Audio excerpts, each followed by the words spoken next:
Is your newsletter the product or is it the way to promote your product?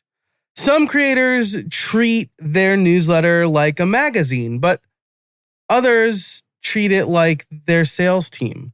This is something that I have really struggled with. I want it to be both, but I've treated it more like a product, which means I haven't sold to my list as often as I probably should. Which means that when I do try to sell something, no one buys because they're not warmed up to the idea of buying from my emails. So I brought in my friend Dylan Bridger to help me sort all of this out. Dylan helps course creators and coaches with their welcome sequences and helps them make more money with their newsletter. He also became a dad this year, and so we talk about how that has affected his workflows. Plus, we get into a short-lived side project that taught him a ton in the few months that it was live. I really think you're going to enjoy this episode. Dylan is a great guy. He's a wealth of information, and he helps me personally clear up a lot of issues I've been having with my newsletter. So definitely check it out. Check him out. All the links in the show notes. But for now, let's get into the intro and then the interview. If you're overwhelmed by a chaotic business that's stealing time from your family, Streamlined Solopreneur is for you. Hey everybody, my name's Joe Casabona and I've been there. And on this show, I will show you how to turn chaos into clarity so you can stop checking your email at the playground. All right, I'm here with Dylan Bridger. Dylan helps course creators with their email marketing. Dylan, how are you today? I'm doing great, Joe. How are you? Excited to be here. Likewise, I am fantastic. So let's dive right into it. You're still helping people with their email sequences. How exactly do you do that? Yeah, so I'm still doing it. I've been in business now for about 4.5 years or so. And the way I do it is really just to go super deep on research. So figuring out what makes, you, Joe, and your product unique. And just really trying to tease out those little morsels that are fascinating and then crafting emails around those in a way where it's ideally constantly enhancing the relationship and not just, shoving products down people's face. So kind of creating that narrative and trying to make that make sense. Do you think people skimp on the research phase in their own work? Definitely. I think it's the biggest difference maker, even from my own experience. There have been times over my career where I haven't done as much research, and inevitably those campaigns do not do as well with the ones where I go really in depth, perform. And it's really excruciatingly draining and boring work, but it really makes all the difference. And especially today with AI tools, you can sort of get some ideas started, but I still think there's a massive place for that human synthesis of the information. You preempted my question. So anybody who's playing the 2025 AI drinking game, take a drink because it's been mentioned. How are you using it? Yeah. So honestly, I use it more so internally for my own writing my emails than I do on client-facing stuff. And it's partially because I've done some tests on side projects where I've run human-generated copy against AI-generated copy. It's not a massive sample of data. I've probably only spent 3 to 5K or so in total kind of, tinkering with this. But it seems like when the human-generated copy, as of right now, 2025, it's been pulling better for me in my tests. So I just want to look out for what's best for clients. So I kind of over-index on the human side there. A really good use case for it, however, in both client and internal, is just you get the rough ideas down and then you edit your draft, but then those tiny details to add some of the nuances of the author's voice. It can be really helpful for that, just sprinkling in layers of their voice. That's one good thing. Another thing is coming up with ideas you might not have otherwise thought of. So, I'll sit down, I'll come up with maybe 20 ideas, and then, I might even feed the AI with that and be like, what am I missing? What are some more ideas that would resonate with this audience? And a lot of times it's generic, but sometimes even if it's 1 in 10, it'll be something I would have never thought of. And that alone makes it worth it, kind of as like a gut check, if that makes sense. Yeah, absolutely. And so the timing for this is perfect, right? Because I am working on a sales email that I don't know if this is like another thing that you probably get asked about, but like, when's the perfect time to send an email? We're recording this at 2 p.m. Eastern on Tuesday. I was hoping to send this email out earlier, but I haven't yet.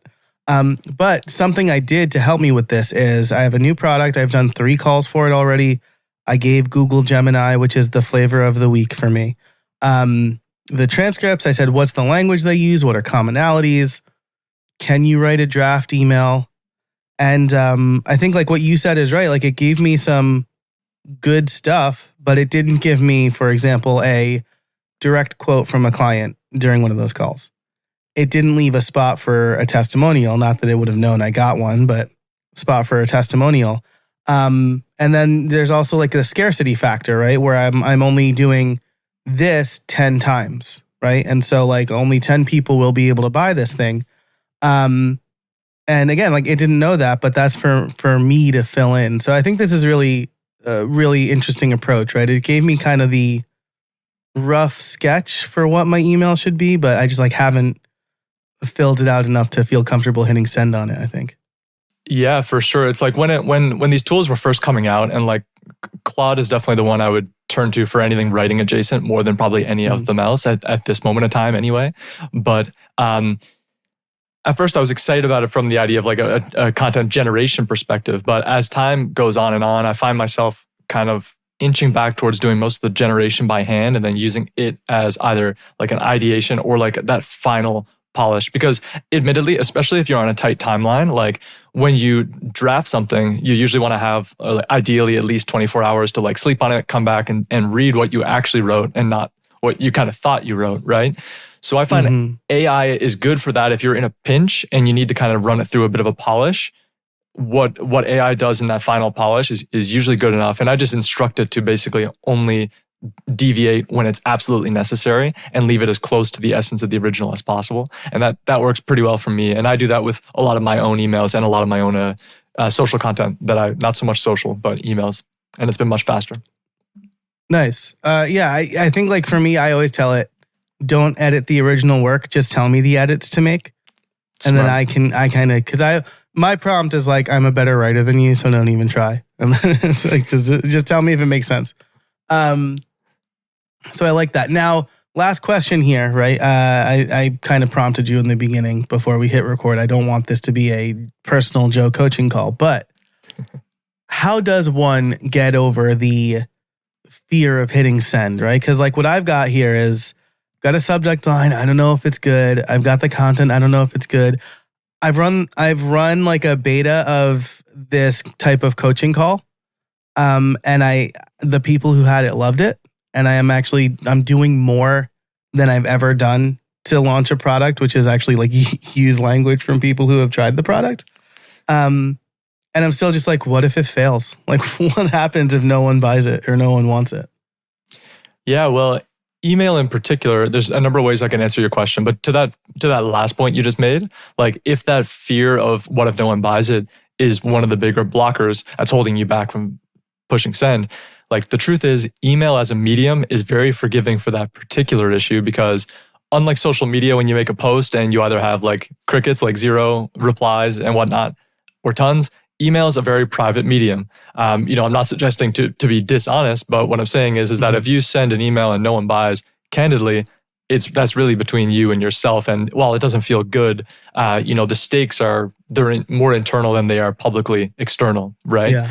So that's just something I always like to keep in mind. Your list kind of doesn't know the difference what's going on behind the scenes, and also like you never know. Like I try to approach email and honestly just business in general with the pretense that most things will in fact fail. So like that is reality, and if you just put that as a constraint and then just essentially go through the motions to unearth those 1 or 2 things out of 10 that might be successful, it makes it easier on the soul to brace for all those failures.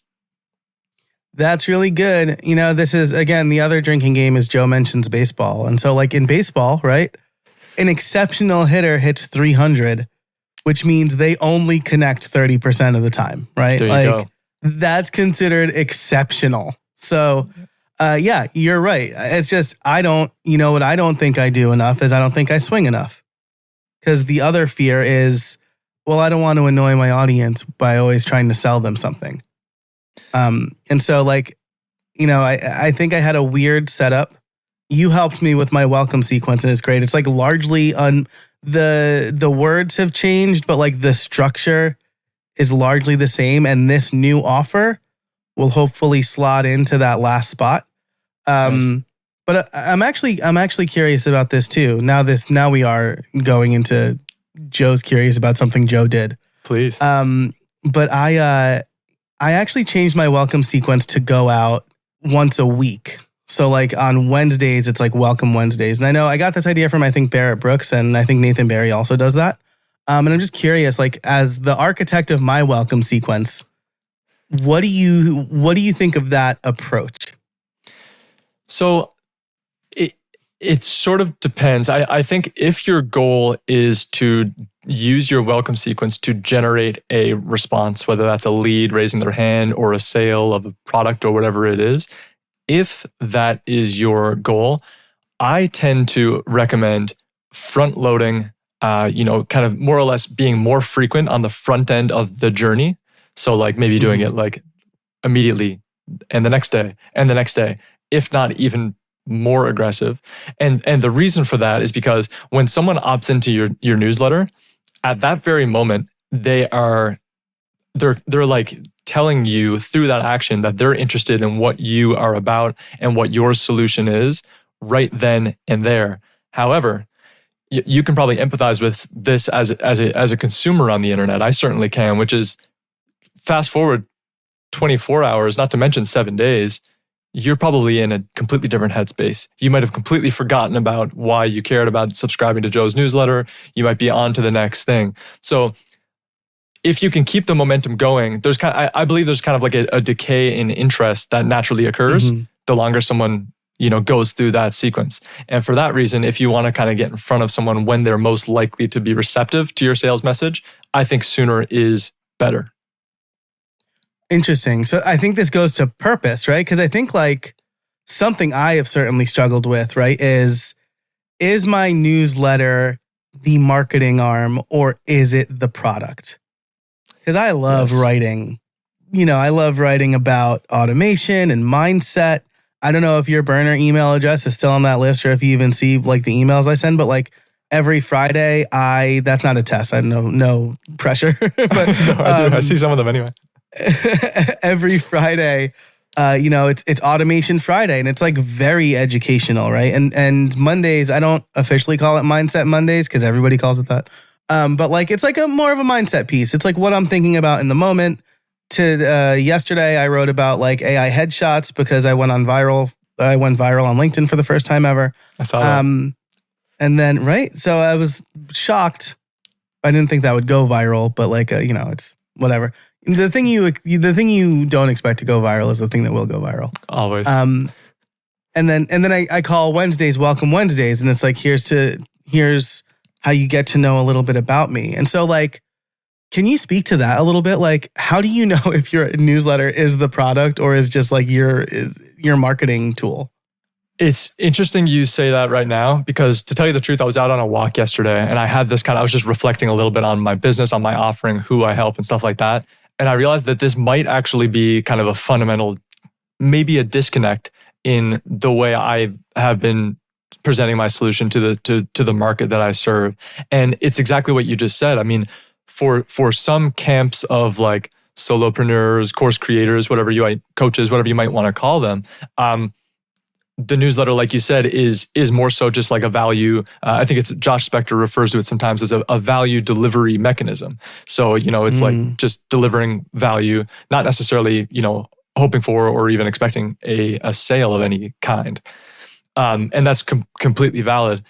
But there's another sort of camp of creators where they're kind of delivering value and also making the sale kind of at the same time. Which is maybe a little bit more kind of like old school internet marketer-y, in that, telling stories then asking for a sale, sharing a tip then asking for a sale.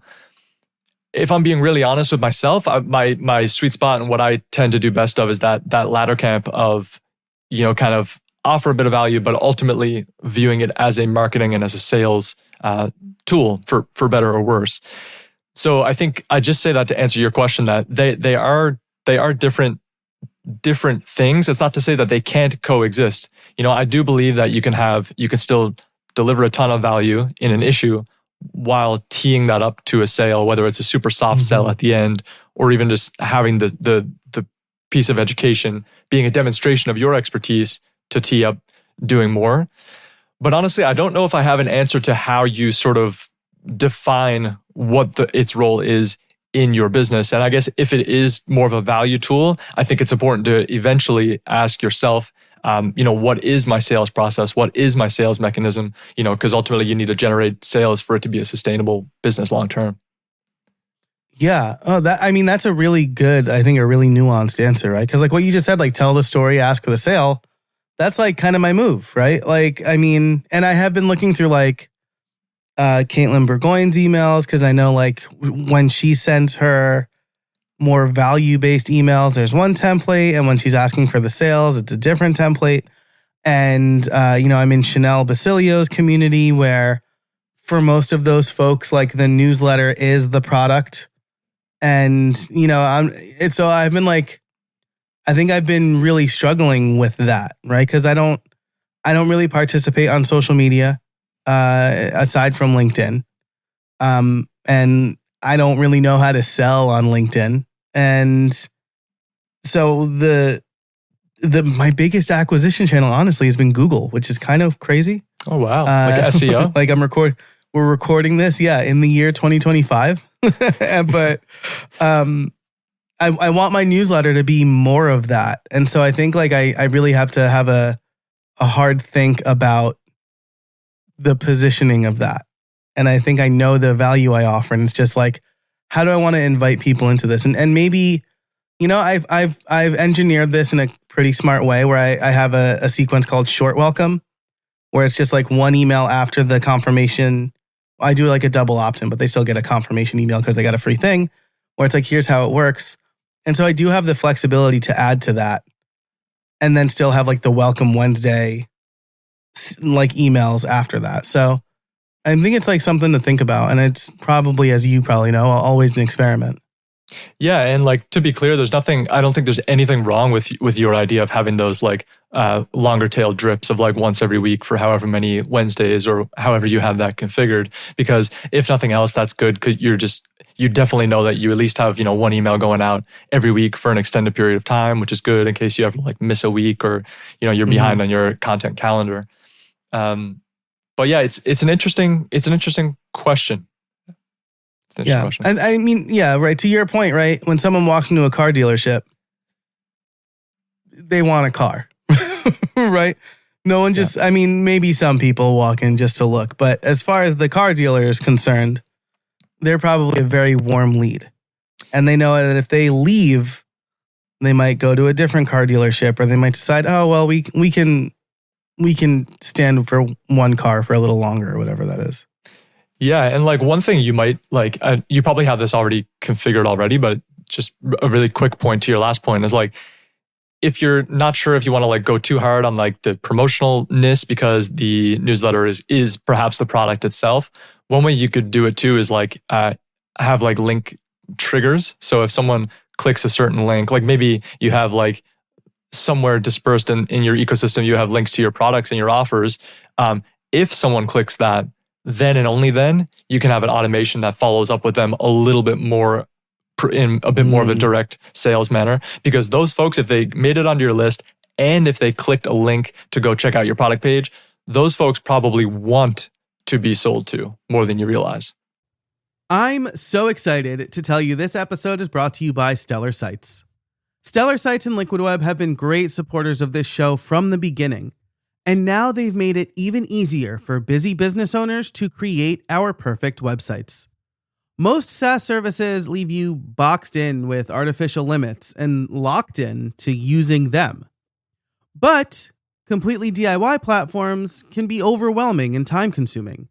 It's not what business owners like us should be worrying about. Well, consider Stellar Sites the perfect Goldilocks solution. It uses WordPress, a completely open and customizable CMS, on their pre-configured guided platform. That gives you a head start, not a blank slate. The solution that I recommend from Stellar Sites the most is the Learning Package. Most online course platforms are bloated and overpriced and inflexible. But the Learning Package on Stellar Sites gives you everything you need to sell and manage online courses and memberships without going broke first. Plus, it's based on WordPress, so you can start simple, and when you're ready, build the perfect experience without having to migrate or move. Stellar Sites delivers on one of the earliest promises of WordPress: to build powerful sites without needing to know code.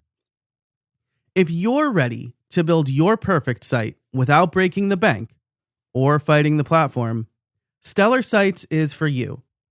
Head over to streamlined.fm/stellar to learn more.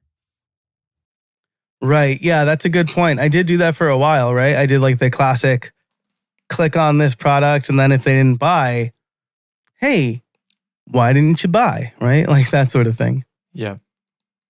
Cool. All right. I want to switch gears a little bit. You recently became a dad. Recent is a relative term. But I want to know, what's the biggest way your work has changed since becoming a dad?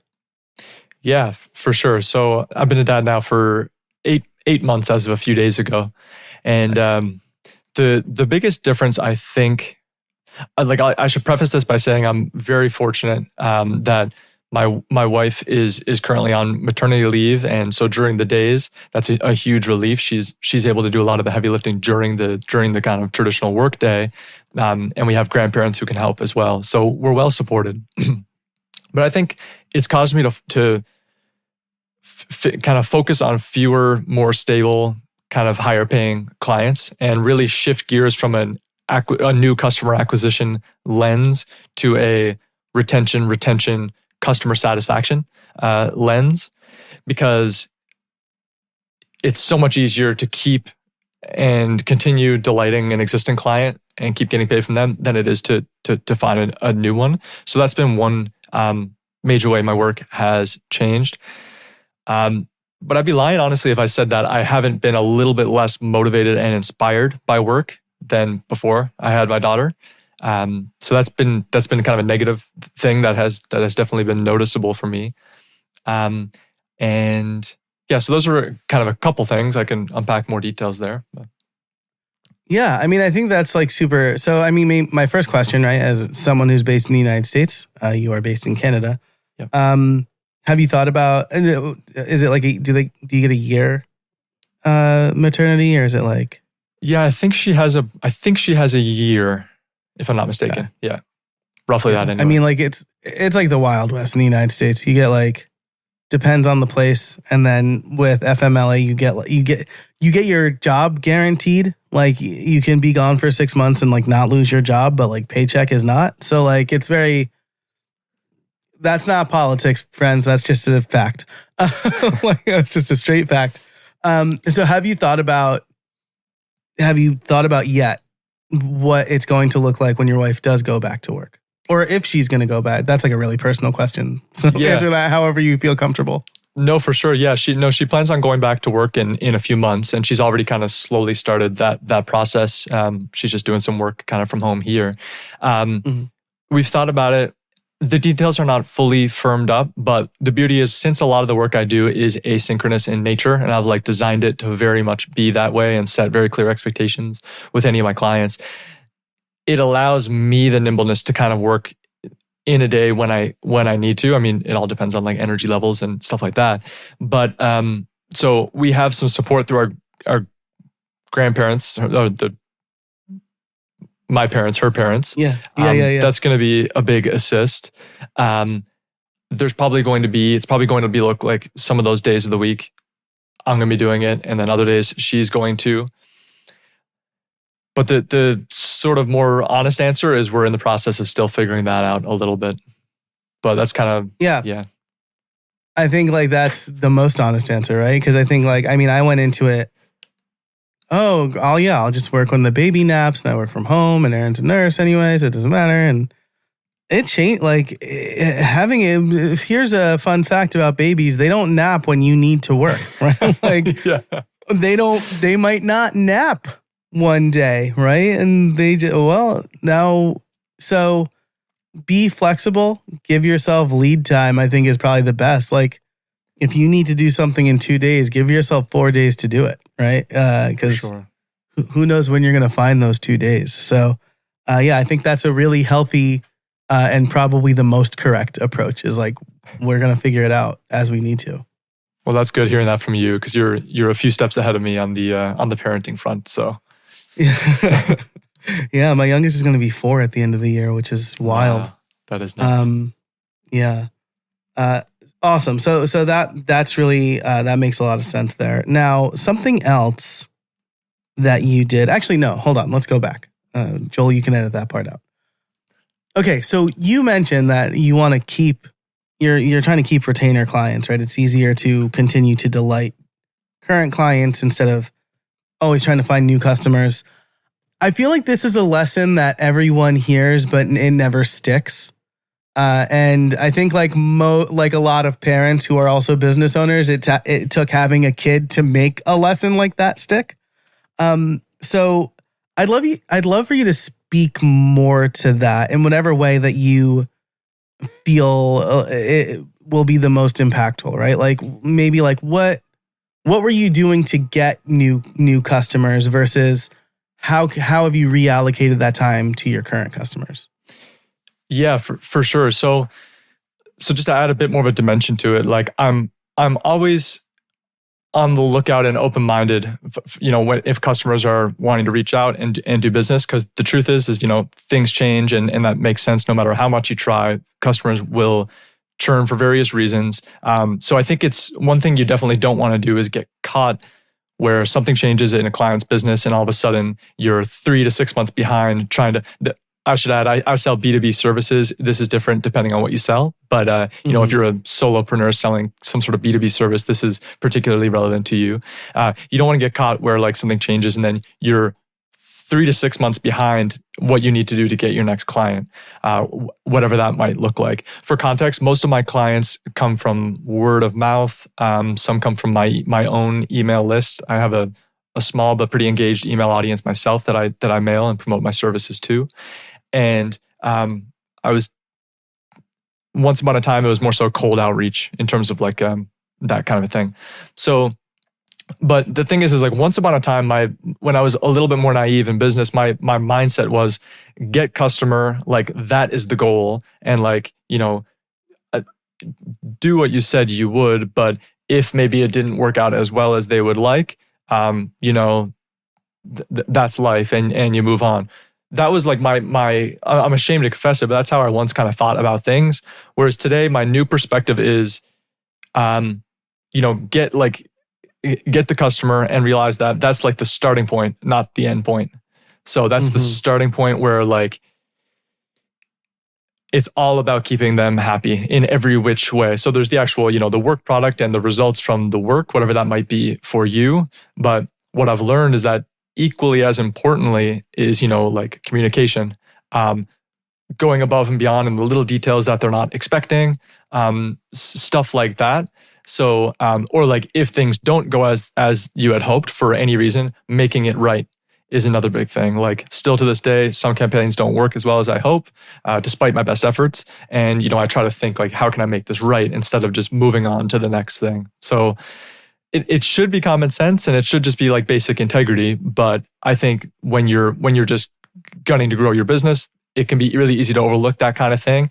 And I just think if you're really genuinely operating from a frame of taking care of your clients really, really well, you can kind of get a lot of other things wrong and things will tend to sort of balance out, I've found. Yeah, I love that. So former guest on the show, Summer OS. Do you know Summer? I don't actually know. She has a newsletter called Emails Done Right. It's kind of like how to make money with your email list as well. Oh, cool. But she posted on LinkedIn recently about kind of the importance of nurturing the relationship with current customers. And I said, going for the sale of it, like getting a new customer and then forgetting about them is kind of like the one night stand of business. Yep. It's like, all right, well, I've got your money, so now I'm going to leave through the window and try to find the next, sucker. So I really resonate with what you've said here. I think that's really important. It is, yeah. And it's like, it's so easy to overlook because, a lot of the excitement, I think, is like we glorify like this, getting the sale, getting the clients, growing the business, but it's just, it's an important piece of the puzzle.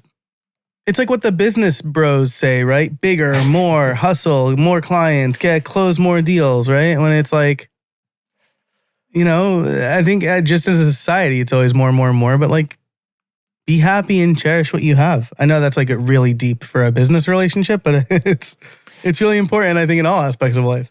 It is. And like, ironically, like when you do that, other things to your selfish benefit will tend to materialize. Like recently I had a customer who once had an engagement with, hadn't worked with him in a couple of years, reached out to him and just kind of made like a remark about, like a positive remark about something he was doing that I could see from being on his list. And next thing you know, he said like, I want to re-engage you. And today we're working together again. So even on the selfish front, it's just good business to be doing this as well. Yeah, absolutely. Now, the last thing I want to key in on here is you said that you're B2B for the longest time. As a matter of fact, up until a couple of minutes ago when you said it, in my head, B2B has always meant like Fortune 500 to Fortune 500 companies, right? Like big business to big business. But I assume that that's not actually the case for you, right? You're a small business owner and you work with other small business owners, right?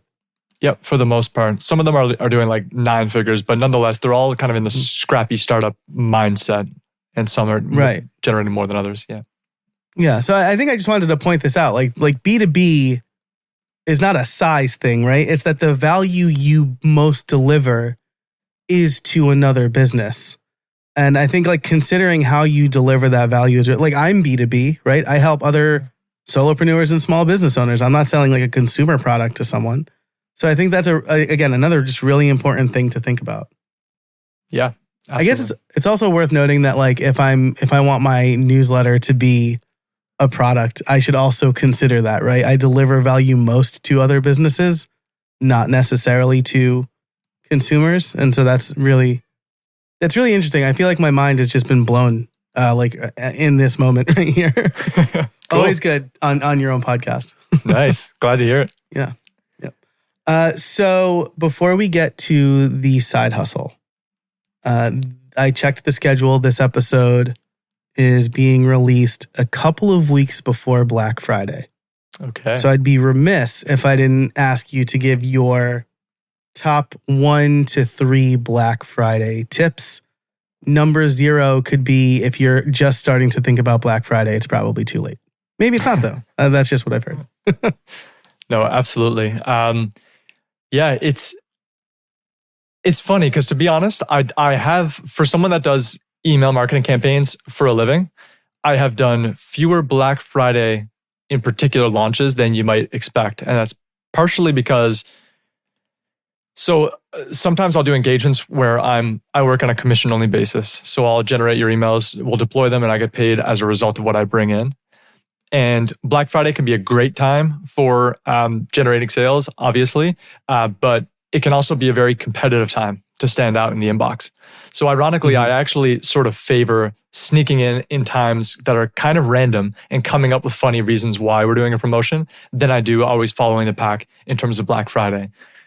With that being said, I think a lot of what I do kind of on an evergreen basis throughout the year would be just as relevant with Black Friday. Relevant by necessity. But I think like having short windows of a sale, I think is a very powerful thing. So instead of like, 5 days or something, like going for like a 24-hour, 48-hour max kind of a window can be very powerful. And over that amount of time, I really think it's like as many emails as you can stomach sending and still go to bed at night and not hate yourself. I think that's probably a good goal because most of the businesses I work with, their problem is never sending too many emails. It's always sending too few. So I would think basically the maximum you think is reasonable, aim for that, and then pick, your favorite 5 or 6 or 7 emails from that pack and go from there. I'm trying to think things Black Friday in particular that are relevant. So let me actually follow up on that. Please. Should you send more than one email in a day? Yes. Definitely during a launch or a special promotion, and especially at a time like Black Friday when everyone else is sending probably more than one email a day and everyone else is doing it at the same time. Because, someone opens their inbox, they see yours, 2 minutes later, it's going to be absolutely just stampeded with other inboxes. Yeah. So they could have been a perfect candidate. They could have bought that, but they just didn't open, didn't click. So you need to pop up to the top of their inbox. This assumes you have decent deliverability health on some of the technical side of things, which I'm admittedly not an expert on. But if your average open rate is below 10%, then you're going to want to be very cautious doing anything like that, because chances are there's technical problems that you don't want to aggravate by doing that. Right. But if you're sending one email a week all the time, or 1, 2, 3 emails a week, you absolutely should send more than one email, especially on the deadline day of your promotion. Ooh, that's good. That's really good. Because I know, I've heard, again, Nathan Barry say this. Again, Nathan Barry, coming from the world of your newsletter is the product, right? More or less. Yeah. Never send more than one email in a day. Now, this was general advice for why you should have automations and why you should have different lists and stuff like that. Maybe it's never send more than one value-based email in a day. But I just, I want to make that distinction because I think I've certainly internalized it. That's why I know I can only send sales emails on Tuesday, Thursday, Saturday, and Sunday because I already have emails on Monday, Wednesday, Friday. So I think that's a very important distinction to make. Yeah, I know it's one of the especially in the email marketing community that I'm in. It's a debate, right? People, businesses never want to send more in, and I get it, but I just encourage you to try to think about it from your consumer's perspective. When you open your email inbox, you probably know how crowded that space is, and sure, no one likes to receive tons of emails within minutes of each other. Have a little bit of taste with it, but certainly towards a deadline, assuming it's a really good offer, that's the key thing, right? I'm assuming here that you have a really good product that's going to help someone. I think there's no reason why you shouldn't make a splash in the few moments where, in the grand scheme, where you are actually promoting something that's legitimately special. Yeah, I like that. I'll also just say here, I bought something from NFL.com a week ago, 2 weeks ago, something like that. I've gotten multiple emails from them a day to the point where I kind of unsubscribed a bunch of times and marked it as spam. But when I need my next Giants thing, I'll be going back to NFL.com, right? So, if you're selling something that people want, then you should be, or that will help people, like you said, they should know about it.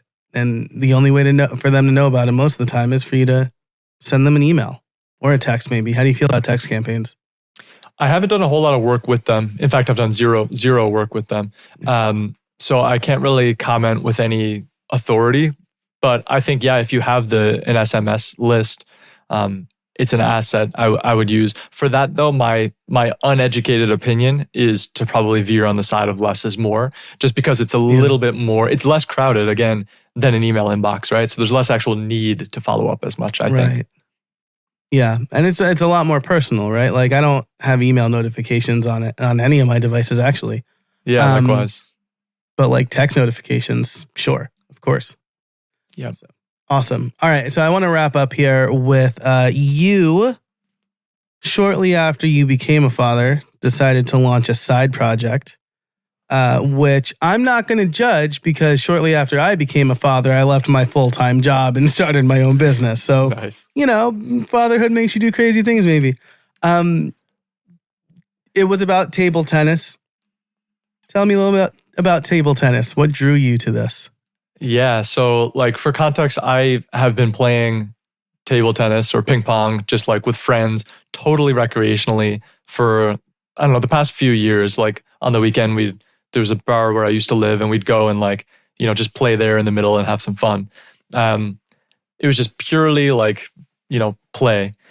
And so I got inspired. I followed this, there's this very interesting person named Ken McCarthy, and he's kind of goes way back in the internet. And he has this website. What is it called? Oh my God, it's escaping me. It's about jazz. Jazz on the Tube is what it's called. And what it is basically just like this daily email that goes out, and it's just a video to a great jazz live performance every day. And he got a lot of attention from it like back in the day.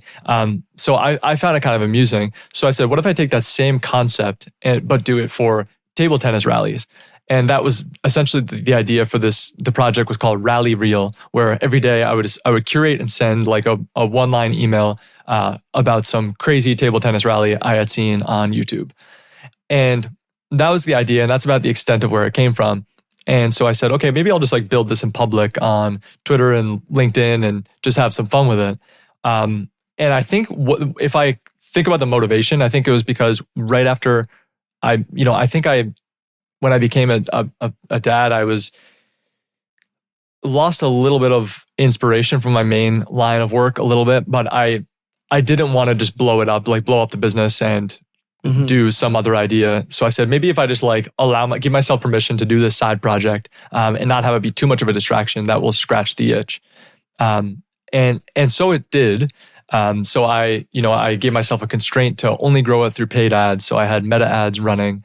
And I grew the list. I think I only put a few $100 in it, but I grew the list to like 150 or so people, and had some people replying with interest and stuff, and some people from my main business poured it over. But to tell you the truth, when I was like a few weeks into this project, I immediately lost all momentum and interest in it, and it's now a failure. Well, not a failure, but I'm no longer working on it. I still have my Beehive account sitting there. I'm still paying for it, but I'm just delaying the inevitable to, just shut it down. And I think there's a number of reasons why that's the case, and I haven't really announced that publicly, but like, I think the path to doing it on a long term was a path once I got into it, I wasn't sure I was realistically wanted to do. There was some signals from the market as I was doing it. Like it started admittedly just as like a fun little project for me, and maybe I should have just kept going with that frame. But when I got a lot of feedback from people that were joining the list, I realized these were like really professional, like not professional, but like advanced table tennis players from the States. And they were like asking for insights and knowledge that I didn't feel like I was the messenger to bring to them. And I didn't just want to go to AI and send them slop. Yeah. So through a combination of factors, I was just kind of like, is this worth me kind of reshaping and molding into something I'm going to commit to long term? Or should I take that amount of time and do literally anything else with it? And I've decided in the latter. Nice. So a couple of things here, right? First of all, did what you learned in your side project, were you able to bring that to your main business? Yes, a lot of good came out of it. I connected with a few people that like generously reached out, and like it was the thing that interested them to reach out to me after many times of being in each other's kind of universe. They reached out offering to help. Like I had this one guy, Tetsuki. He's like a meta ads person, and he gave me a ton of help with like getting my meta ads dialed in. So I kind of like skilled up in like advertising. So that was worthwhile. I also had the opportunity to test some of this AI copywriting that I spoke to earlier. So I deliberately, with the ads, they were 100% generated with AI. And that was intentional. I wanted to see kind of like, can you even get any traction with AI generated copy? And it did okay, but the ads I wrote by hand outperformed them. So that was kind of something. I also connected with another guy, Billy Broas, and he gave me some help on messaging and stuff like this. So I think from a networking perspective, it was great on that end. Ironically, people also saw me posting about it on LinkedIn and clicked through to my profile and booked a call with me kind of as like Dylan Bridger, the email marketing consultant. So I got at least one client through it. So there was some cross-pollination there.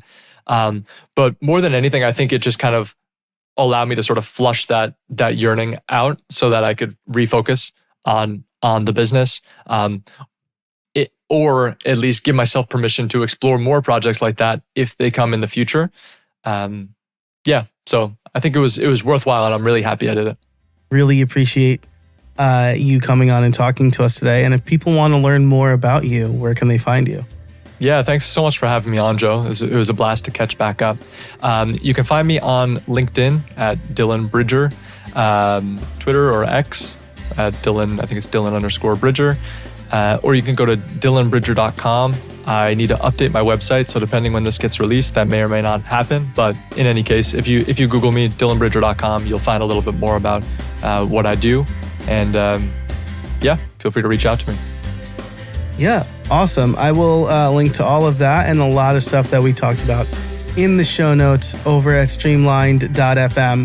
But Dylan, thanks again so much for joining us. I really appreciate it. Thanks, Joe. Thanks, everyone, for listening. And yeah, thanks everyone for listening. Until next time, I hope you find some space in your week.